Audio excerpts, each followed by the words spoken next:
Welcome to our special Military Appreciation Month event, honoring service and sacrifice. From all of us here at Walden University, we thank you for taking the time out of your day to join us. Please note that this webinar will be archived, so you'll have an opportunity to view the presentation again. If you need accommodations to attend this webinar, please contact disability@mail.waldenu.edu. On the screen in front of you, you'll see the main presentation and a section for submitting questions. These windows, as well as other items of interest, can be opened and closed at your convenience using the toolbar at the bottom of your screen. You can size these windows as you see fit, so feel free to set them to your comfort level as we move along. To submit questions for our presenters, please use the Q&A window. The chat window is a place for you to communicate with other attendees. Chief Warrant Officer Phyllis J. Wilson joined the U.S. Army on March 25, 1981, as a military intelligence German linguist voice intercept operator.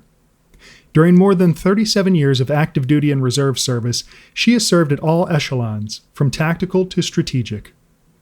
In August 1990, she was mobilized to support Operations Desert Shield and Desert Storm, and served as the Signals Intelligence Collection Manager for the 18th Airborne Corps, Fort Bragg, North Carolina. In December 2002, she mobilized in support of Operation Enduring Freedom as a senior counterterrorism analyst.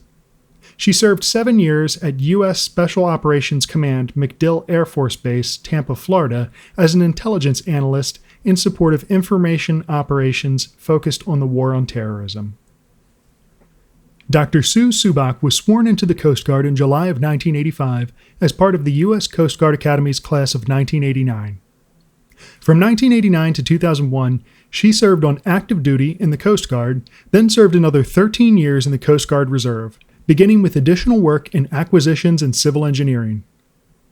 Dr. Subocz's final assignment, following her promotion to captain, culminated her Coast Guard Reserve career with her assignment as the Senior Reserve Officer for the Coast Guard's 11th District, providing expertise and strategic guidance to the district commander on the use and employment of over 300 reserve forces located throughout the state of California. Dr. Subocz's Coast Guard awards and decorations include 5 Commendation Medals, 2 Achievement Medals, 2 Humanitarian Service Medals, 4 Meritorious Team Commendations, and 10 other such awards. Master Sergeant Nicole Nelson entered the Air Force in 1994 and was assigned to Holloman Air Force Base, New Mexico, where she held an administrative clerk position. In 1996, she served as an information management journeyman for the Air Intelligence Agency for 3 years at Kadena Air Base, Okinawa, Japan. In September 1999, she was an enlisted accessions recruiter, where she was directly responsible for the enlistment of more than 100 new airmen in Philadelphia, Pennsylvania. While assigned at Scott Air Force Base, Illinois, she was deployed to Baghdad, Iraq, in support of Operation Iraqi Freedom. Later on, she became the Superintendent of Logistics and the Knowledge Operations Manager to the Deputy Director, Defense Cyber Crime Center, DC-3, in Maryland.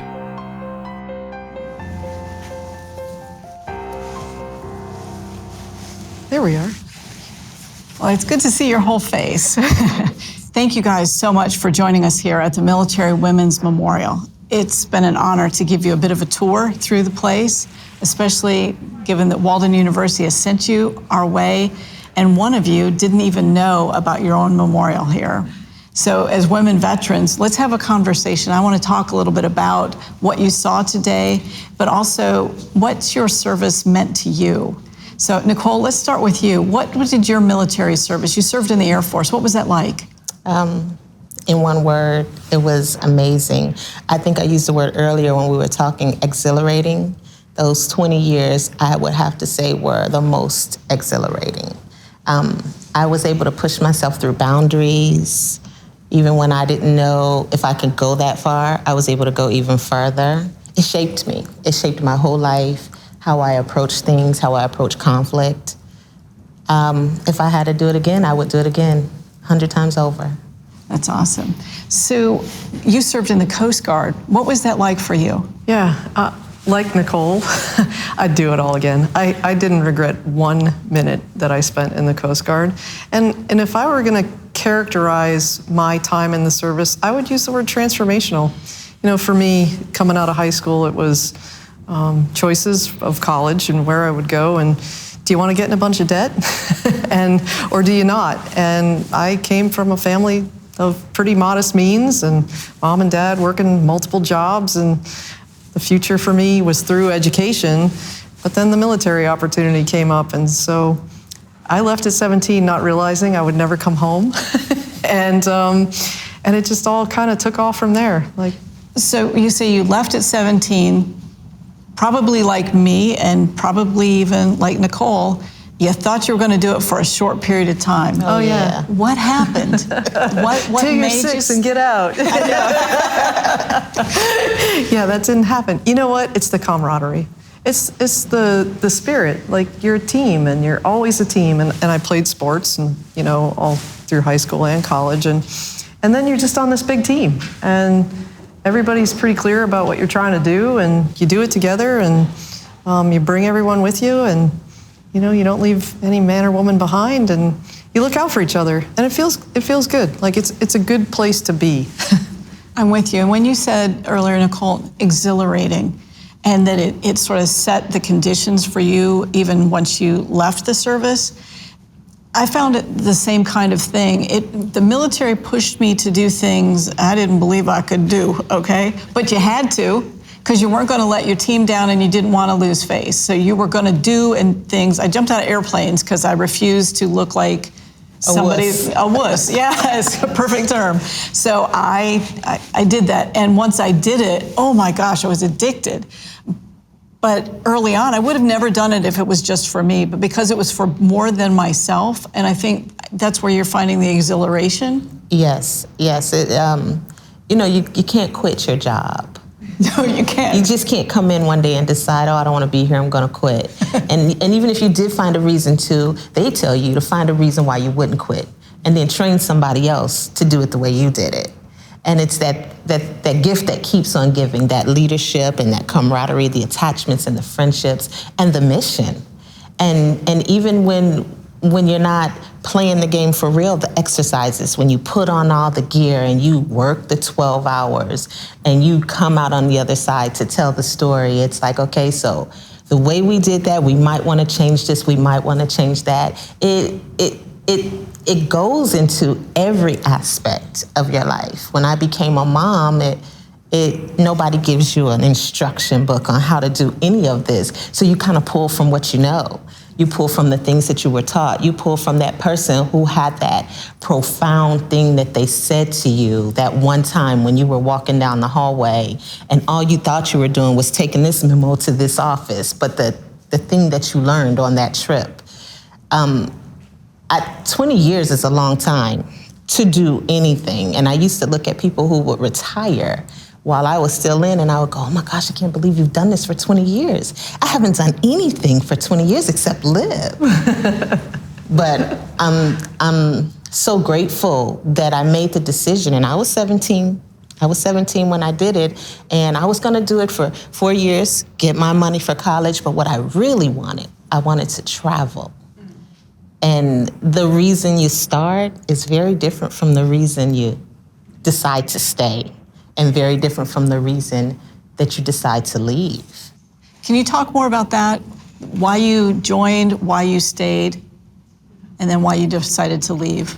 Yeah, well, for people who know me, it's probably not much of a surprise. I enjoy a challenge. And actually, I was gonna go to West Point. It was my first choice. And somebody told me about the Coast Guard Academy. And I went and did a visit, and I decided to go there because I couldn't swim. And so I told myself I'm gonna do the hardest thing. And I learned how to swim, obviously. I made it. It wasn't my favorite class, but I did learn how to swim. And I just, you know, every little mountain, I look for it, you know, and I love the challenge, and you were always challenged. There was like always something new the next day, and jumping out of an airplane, you said that? Yeah, I didn't sleep for a week before that. We're all laughing because that was the scariest. I mean, it's scary, but once you do something like that, then you know you can do just about anything. And to this day, when I get on an airplane, I go through that whole thing. Left hand here, Right hand here. Look for the thing. I mean, like the whole drill, like you know it. 10 minutes. Yes, count to 10. If it hits the water, I mean, you do the whole, and those things. And then once you have them, like you said. It's like breathing. It is, yeah. It's. And I think that's one of the things that the military set the condition, all three of us. We all served. I served for 37 years total in the Army. I did my first 4 years and was going to get out and never serve again. College money, be done. But it's the teamwork, the camaraderie. I think one of the things was proving to myself I could do things that I never, in some cases, I never even imagined were possibilities. But once they're presented and you give it a go and you realize that you can, in fact, do something you never thought possible, now the sky's the limit. You can do anything. And it changes, I think, how you lead others as well, because now you see in them what they're capable of doing. Can you guys, either of you, give me an example of how you led somebody that might have not seemed to be a peak performer, but through nurturing and pushing sometimes by the end of a boot, you got them to where they realized they were so much more capable and you were so proud of them at the end? Well, I don't think any of us come into the military the most polished people.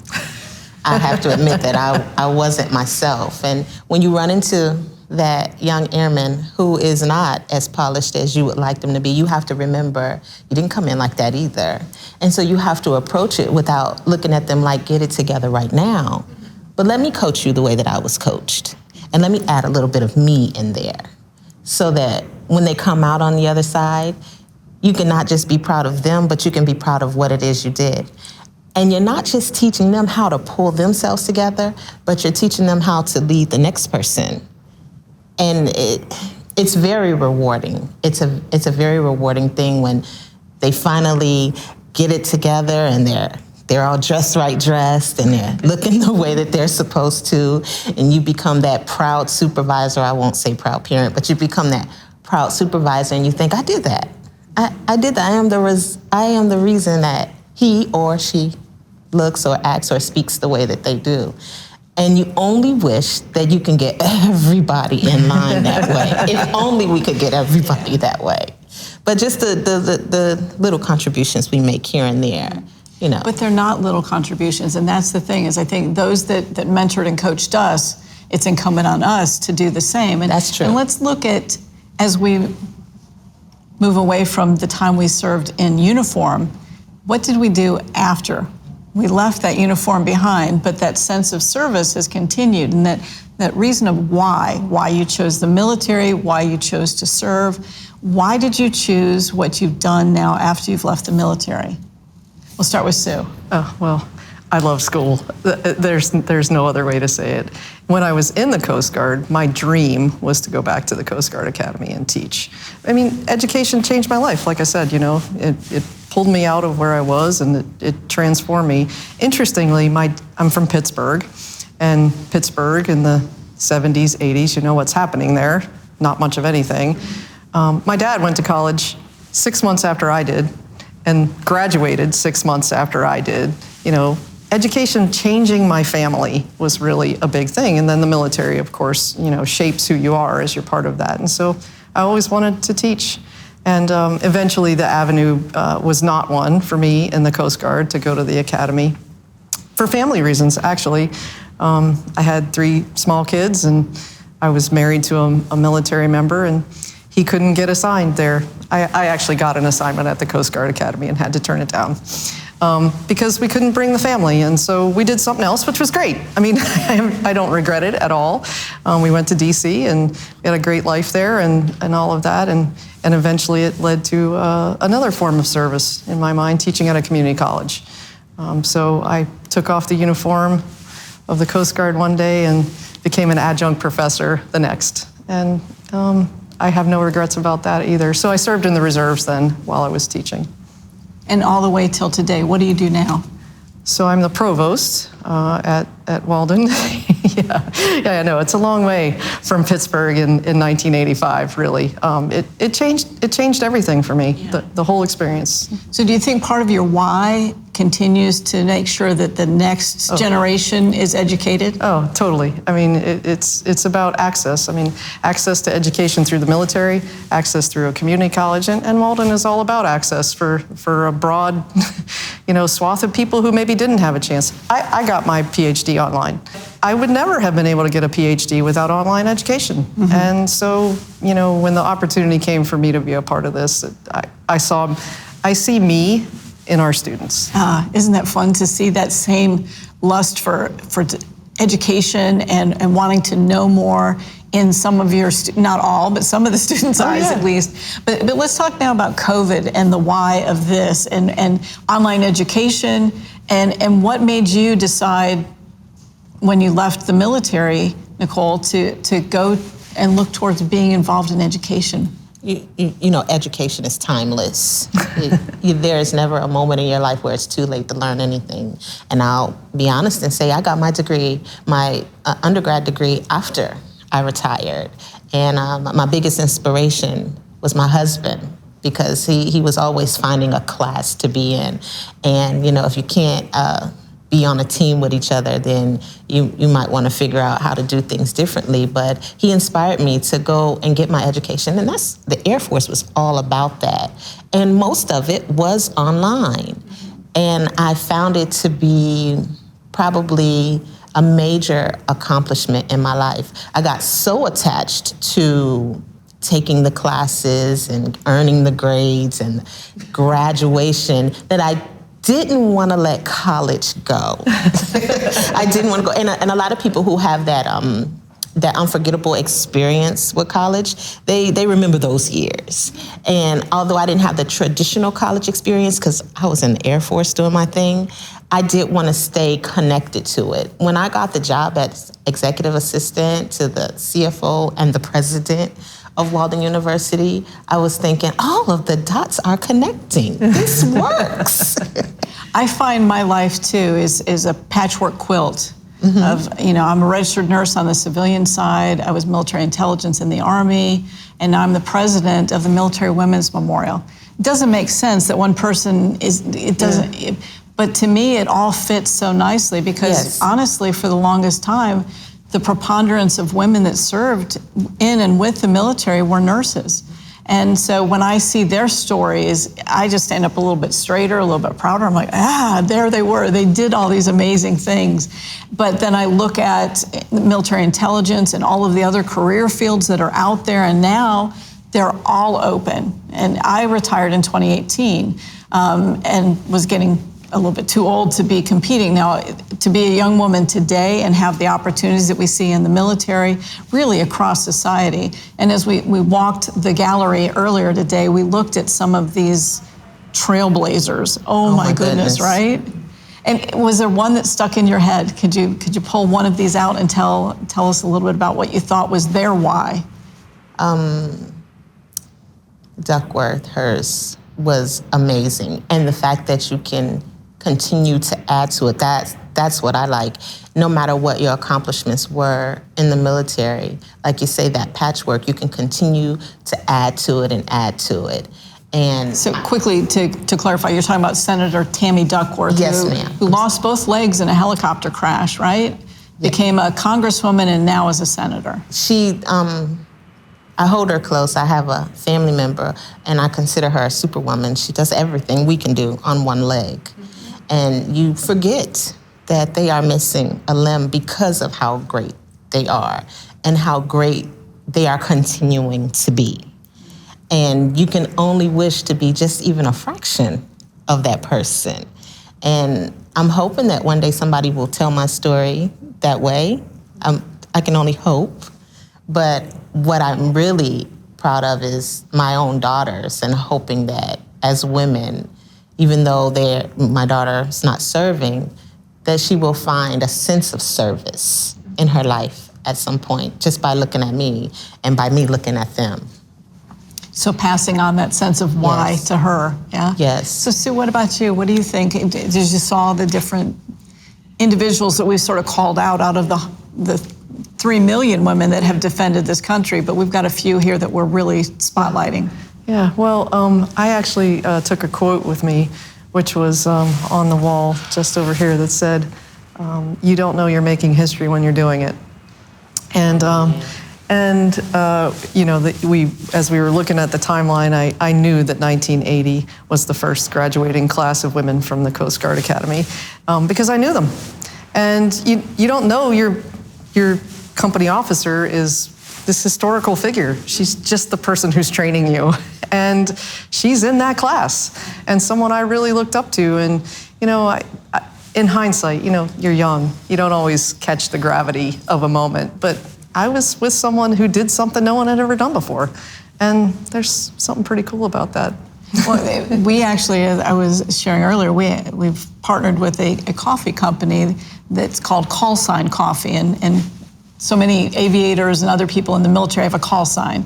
Well, we chose the call sign for our coffee brand, if you will, to be Trailblazer, because we think all of the women that have defended this country have blazed a trail for the others to follow. But there's been so many firsts probably in your own story that you've been the first to do so many things. And I'm hopeful for the day when we no longer champion that some woman or a man or a certain ethnicity is the first of anything, that we just take it as commonplace. Nicole, you mentioned earlier you have a young son, and he asked why. Yeah, why is there just something for women? And because in his 8 years of life, women and men seem to be pretty the same. And I looked at him and I said, that's such a cool question for him to ask, because I can think in my nearly 46 years of life of, you know, the mountains that women have had to climb. And I'm grateful that, you know, my mountains have not been that high or that rough, but I know that they are not that way because there were other women who climbed it for me.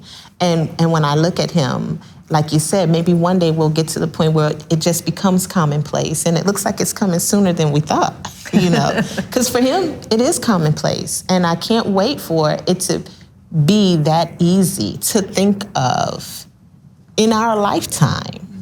I can't wait for that. I mean, there's still some steps we have to take, but you don't even realize what your identity is until somebody really tells you. Everybody's wearing the same uniform, everybody looks alike. And I don't know, it was kind of, I guess, refreshing to not even have to worry about that. I look in the mirror every day and I see a Black woman, but when I was in the military, I have to honestly say that was secondary to what I was supposed to be doing. You know, I had a job to do and I had a kid to take care of. And I worry about being Black when I have time. I just didn't have the time for that. And I think that's what made us all the same, because we all had the same mission. And I think they put us all in the same uniform on purpose.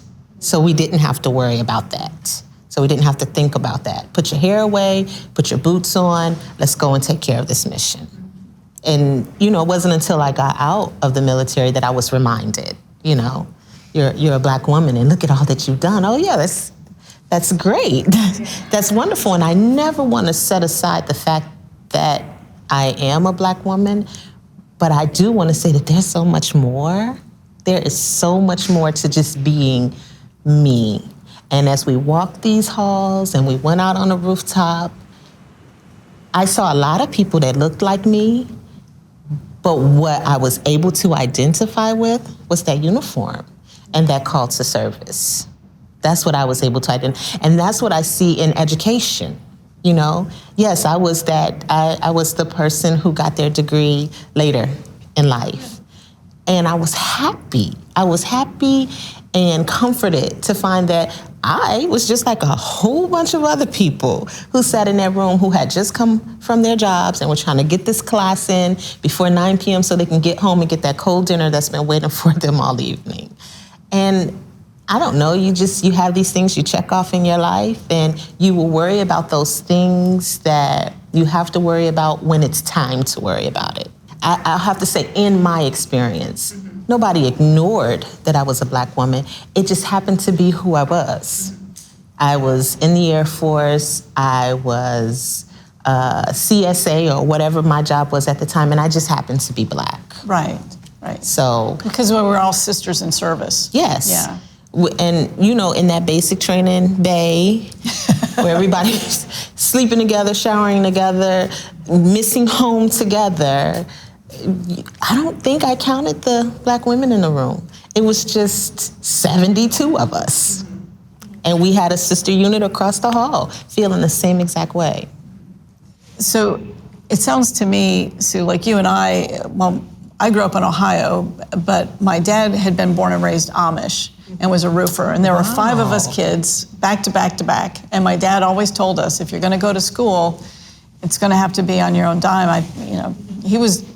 His job was to make sure we had a roof over and food on the table, right? And that was fine. I understood where that was. So when I graduated high school, I thought I could 2 part-time jobs in college. I'm going to get through this. And the pace I was going, it was going to take a very long time. And finally, at the age of 20, I went to the recruiter and talked to them saying, okay, that's 2 years of trying and it's going to take forever. I was making headway, but not nearly as fast. It wasn't what I had envisioned my life was supposed to be. So I turned 21 in basic training. And to that point, being just that couple of years older, in many cases, I had lived on my own and so forth. So watching my fellow bunk mates and that was interesting. And without that kind of teamwork and friendship that we've always had from the beginning of our time in the military, that's what I've seen. How about you? Yeah, it's interesting because I'm not sure I'm quite at that end of the spectrum where you are on this equality thing, really. And some of it comes, I think, from watching my daughters. And I have to say, I feel like my job isn't done. Like I have a lot more to do in this, in that I think in the 20 odd years that's lapsed between me and my daughter in the military, I don't think it has gotten substantially better for her. I mean, you hear about things, yes. And that, we shouldn't be blind to those things. And so I guess I say I'm not finished. And I feel like there's a long way to go. It's funny you say that. While I experienced, because at 21 years old, like you said, the ripe old age of 20, you are thinking and doing so many different things. But my daughter is 20. And what she is dealing with and going through and what's on her conscience right now is very different from what was on mine. And she is the one who's making me understand and realize, this is what's happening right now. And I'm thinking, what was I living in a bubble or something? I'm grateful that I didn't have to deal with that in the military. They do take you and they put you on this base and they put you in these situations where you don't have time for the distractions of the real world, and I'm grateful for that, because I don't know if I would have been able to do 20 years if I also had to deal with current events. Yeah. This has been a hard year, a very hard year. And what she's dealing with is COVID, monumental. It is. Yeah, these are challenges that I think as a nation we have to grapple with. But certainly I think within the military, it's a microcosm, sadly, of overarching society for all of the good and all of the bad. And we've got to find ways to approach that in a manner, and it's not unlike whether it's in academics and other areas in our society. There are excellent people and excellent role models, and there are a few that you would like to find a way to shepherd them out the door, never to be seen again, right? And we've dealt with that in the military. Oh, yeah. Yeah, and so, I don't know, my takeaway today is that it's not done, and it's about the service, but I think it's also about change. I mean, you said that, as we were talking about the history, it wasn't just changing the military and changing yourself. It's changing society. It's changing society. And when we talk about Sarah Keys Evans, young African-American woman, right, 3 years before Rosa Parks, refuses in her uniform, she's told to move to the back of the bus. No, not doing it, early 1950s. And landmark, court case that changes a lot of things to include, I think, 6 days before Rosa Parks, says, I'm not giving up my bus seat too. She read it in the paper that another black woman had just won a court case for the same problem. And so she said, no, I'm not doing it today. And I think that's where it comes from. And that strength of character, whether it was already imprinted because Rosa Parks never served in the military, or whether some of us needed to be shaped and molded a little bit more steel in the fire, and then beaten into something that was going to fight for what we knew was right, not just for overseas, but here in our own country. But but what we learned in the military is how to fight. There's a way to do it, And as somebody mentioned to me, who you were before you joined and what drove that versus who you were when you were in. And yeah, I grew up on the south side of Chicago and things were different. They were real, But, I had my mom and my aunts and my grandparents and all of them to fight those battles, and we were shielded from that. We were taught, but we were shielded from the conflict. I joined the military and all the noise quieted down. And now that I'm out, I'm hearing the noise again now, and I'm standing in different shoes. But I've learned in that space, that 20 years, there is a way to address the conflict. Agreed. If only we would give it a try. Agreed. Sounds like we're back to our why. Yes, Yeah. totally. We're right back where we started. Yep. Sue, what do you think? You said at the time, you had 3 small children, decided. I think as military families, I also was married to a military man, and making career choices based on family. We all know that impacts both men and women. But I decided to leave active duty and stay in the reserve because of that. Do you think your kids fully grasp, what are they doing now, and are they continuing that sense of service? Oh, yeah. Yeah, I think they did grasp it. We did a lot of moving. And my oldest daughter actually went to a different school every single year for 5 straight years. And so, that shapes your experience. But, the thing about it is, they know what they know. And what they knew was the way we lived. And so you changed schools every year and made new friends, and you got on a new team, and whatever happened next. And it's their normal. Right. And to her, she's a bit of an introvert, actually. And so all of that, I'm sure, was quite the challenge for her at the time, to have to go through all of that. But she's in the Army now, and having a successful military intelligence career, actually, and really enjoys it. She tried the private sector first, and was in the reserves, so she did a ROTC. Tried the private sector and said, you know what, I think I want to do that weekend thing all the time. Yeah. And so she moved to active duty, and yeah. So you've both gone between military and the civil sector, right? And that sense of camaraderie that you have in the military is very hard to replicate. But I think it's incumbent on, like where we are here at the Women's Memorial, we have a fair number of either military family members that are employees or military veterans. And you try to almost recreate that sense of teamwork and teammates. And do you find the same thing where you're at now, that you guys lean on each other sometimes? It's the best part about where I am. It's that community and that family, that sense of family. I was very surprised, to be honest, when I came to Walden, and that's how it was. It became a part of how I communicated and how I socialized, and to find that there is a whole team of people just like me, and we're all working to get the same things done. And if you don't know it, she knows it, and if she doesn't know, and we put our heads together and we can get it done and rather quickly and move on to the next task.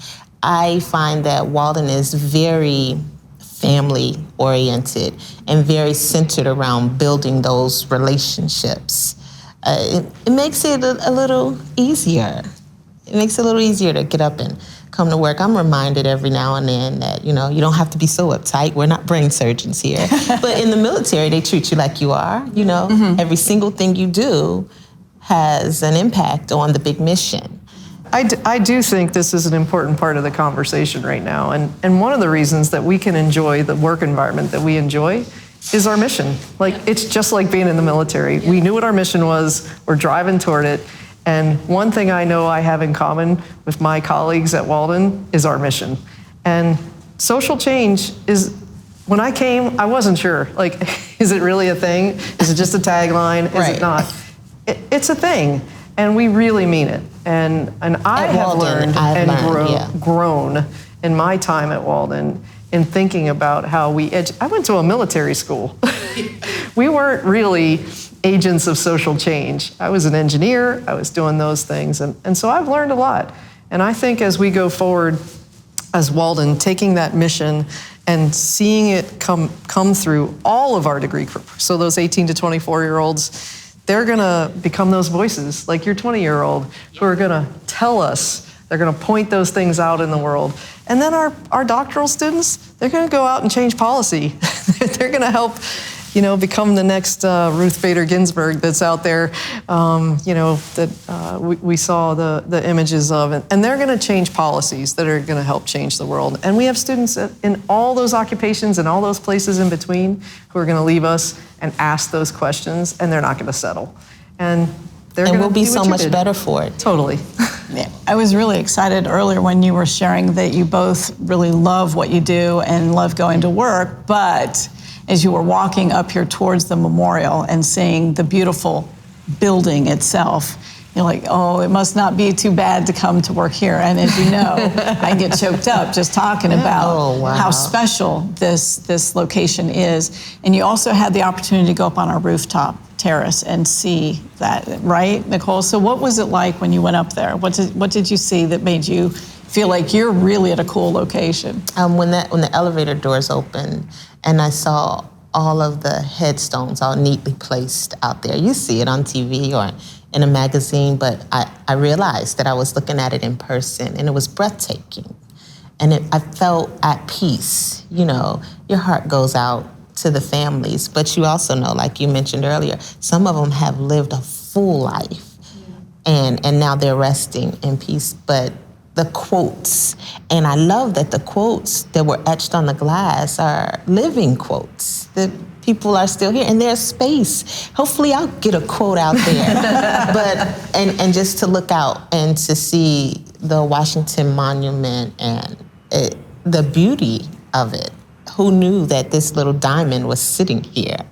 It's funny you call it that. The Washingtonian is a magazine here that has named us one of the top 10 hidden gems. And I'm tired of being a hidden gem, and that's why we love being able to tell the story about this, the location, but mostly the 3 million. There's 3 million of us. There's 3 sitting here, but there's 3 million total that have defended this nation, and that database that we were so building, and it's researchable. And so from an educator standpoint, I think we've seen folks that have done their PhDs, and they tell us that 30 and 40% of their citations come from our research library and our database. So there's a lot of synergy, I think, between what we're doing. I know, I want a graduate certificate in military women's studies, because I know we have the foundational databases and so forth here that I see. We're going to have to talk, yes. It's a story that needs to be told and shared. As a military woman, I joined in military in 1981, and I retired in 2018. So in those 37 years, I saw a lot of change. But I will tell you that I didn't know about this place until 2013. It had been open for 16 years, and I didn't know about it. So in a short 6 years from finding out about the place to being the president of it, but I think that it's such a special location, it's a special place that both men and women, when they visit it and they see why there needs to be a women's memorial to tell our story, because it's not the same as our male counterparts. And in clear, open disclosure, I have 4 sons and a daughter-in-law that all wear the uniform. So that's 20% are females in my down trace, right? And that's about where we're at currently serving. But until the late 1960s, only 2% of us were allowed to serve. We couldn't be more than 2% of the military until the late 1960s. So the fact that it's opened up more to 20%, but we've got a lot of stories to tell, a lot of great trailblazers behind us that lit the path for us and for the next generations to come. So I want to find out one more thing from each of you. I want you to tell me something that I couldn't find by reading about your bios and so forth. What's something unusual that you'd like to share with me? That I spent most of my career as a single mom. And every time I deployed or went TDY, I had to leave that little girl behind, not knowing if I was coming home to her.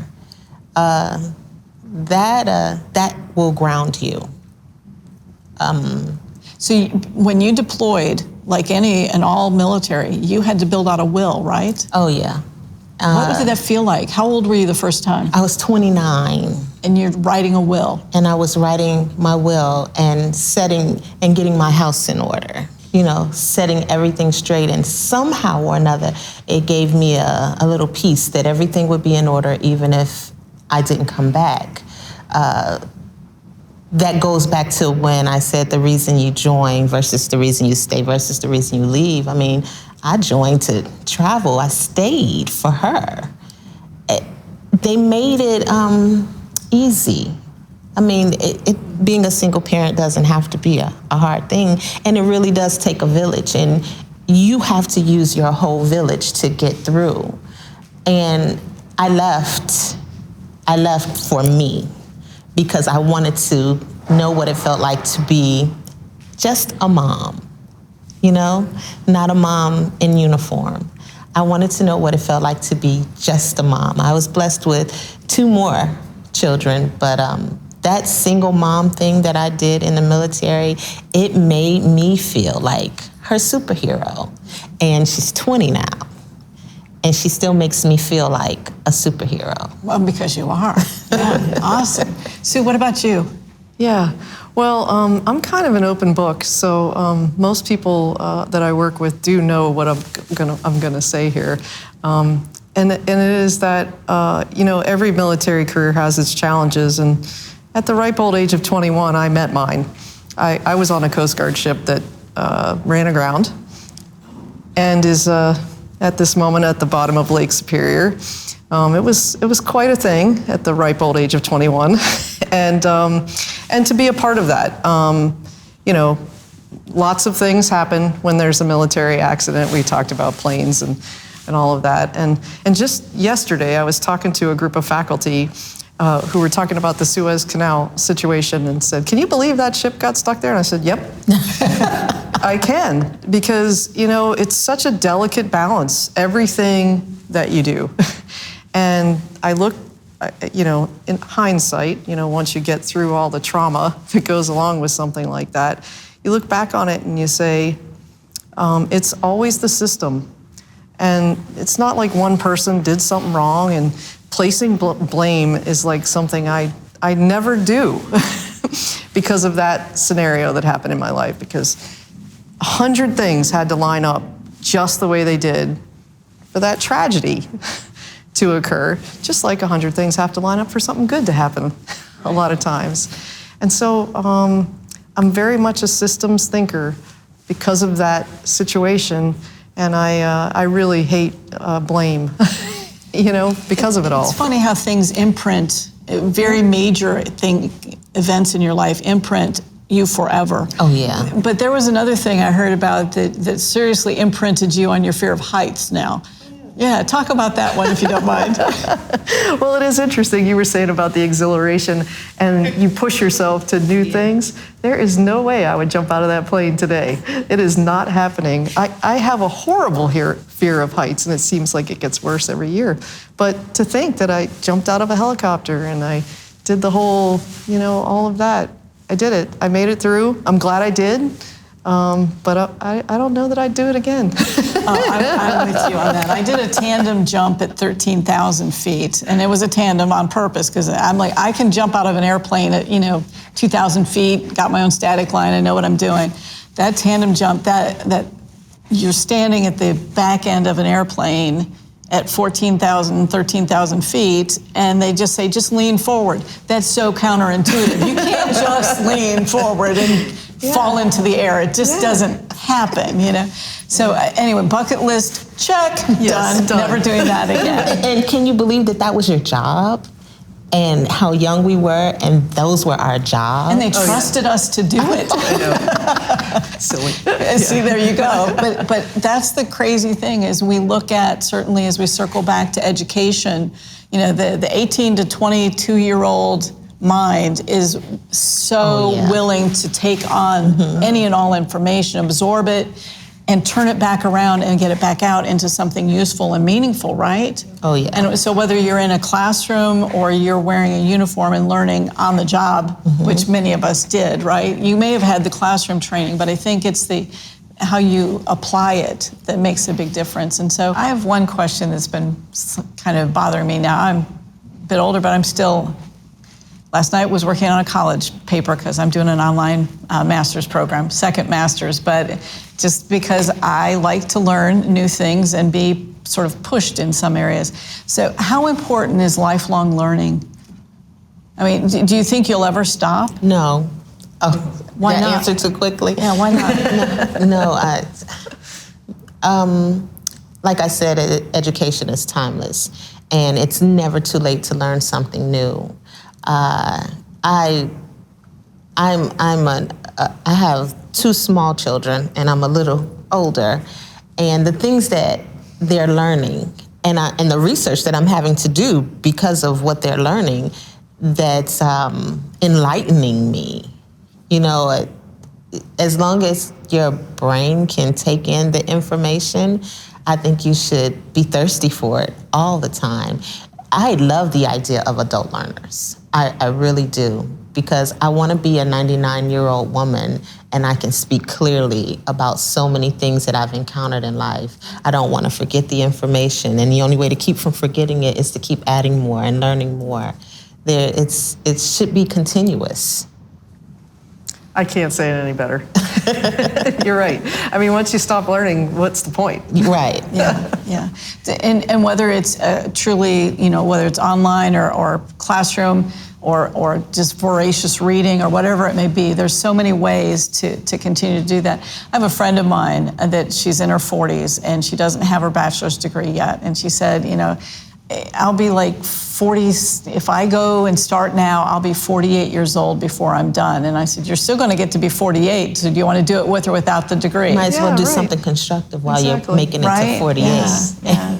And I think once you see an achievement that you've done, whether it's in the military or it's some kind of academics, and you find, hey, I'm pretty good at that. Oh, yeah. You'll continue to go forward with it. So is there a challenge you have to anybody to continue or to begin, even if you are an adult, truly an adult learner? Let's say somebody over the age of 40 and they haven't started yet, but they've been thinking about it. What would you tell them? Well, I would tell them it's worth it. I mean, because it is life-changing. The ride. Just take the ride. It's so worth it. And then tell the story on the other side. Well, and the thing, when you go to a place like Walden or the community college where I taught before, the thing is you're with people like you.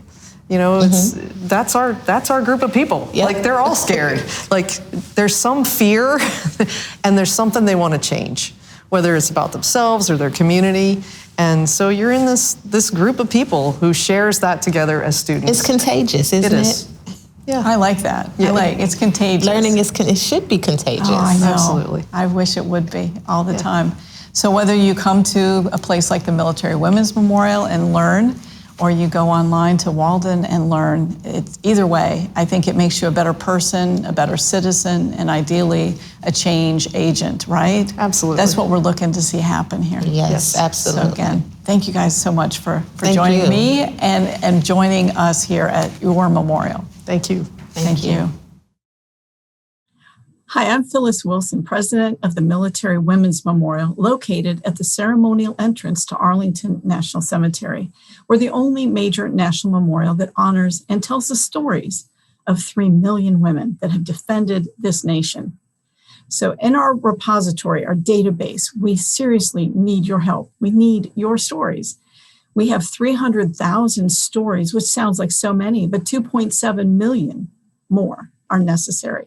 So follow my lead and the lead of 300,000 other women that have defended this nation. Claim your rightful place in history. If you know of a servicewoman, past or present, help them get themselves registered. Don't let their history be lost forever. It's so important. And we really look forward to adding 100,000 new stories this year in 2021. Won't you help us? Thank you. That brings us to the end of our event. We appreciate you taking the time out of your busy schedules to join us today. Please feel free to share this content with a friend or colleague. We encourage you to connect with our faculty, students, and alumni by connecting with Walden on social networking sites like Facebook, Twitter, and LinkedIn. The faculty and staff of Walden University extend our most sincere appreciation to all of our current and former military members for their service. Thank you again to Dr. Sue Subocz, Nicole Nelson, and Phyllis Wilson, and to you, our audience, for joining us today. Please have a safe and wonderful day.